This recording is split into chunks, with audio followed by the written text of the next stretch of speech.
أهلا مشاهدينا الكرام. تطور جديد في القضية اللي دارت جدل واسع في مدينة طنجة خلال الأسابيع الأخيرة. المصالح الأمنية استمعت لجوج ديال المؤثرات معروفات مواقع التواصل الاجتماعي، وهذا الشيء على الخلفية ديال التورط المفترض ديالهم في اعتداء على حارس ديال العمارة في حي مسنانة.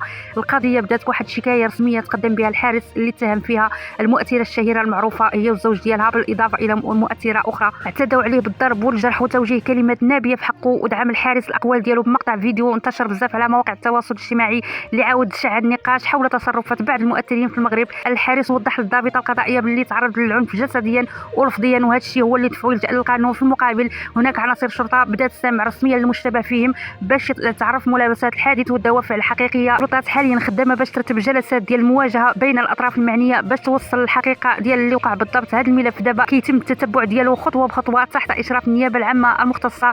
هذه الواقعه كتجي في واحد السياق ديال مجموعه ديال المتابعات اللي طالت مؤثرين اخرين خلال الشهور الاخيره بسبب سلوكات كثير الجدل وكتخالف الاداب العامه، خصوصا فيما يتعلق بانتهاك الخصوصيه ونشر محتوى استفزازي. والجدل مازال مستمر حول الدور ديال المسؤوليه الاخلاقيه ديال هاد المؤثرين. وفي هذا السياق الراي العام المغربي كيطالب بضروره التصدي لاي سلوك يمس بالاداب العامه، تاكيدا على اهميه محاربه التفاهه والتافهين. وصلنا لنهايه العدد، غنبقاو معكم خطوه بخطوه في هذا الملف. شكرا لكم على المتابعه والى اللقاء.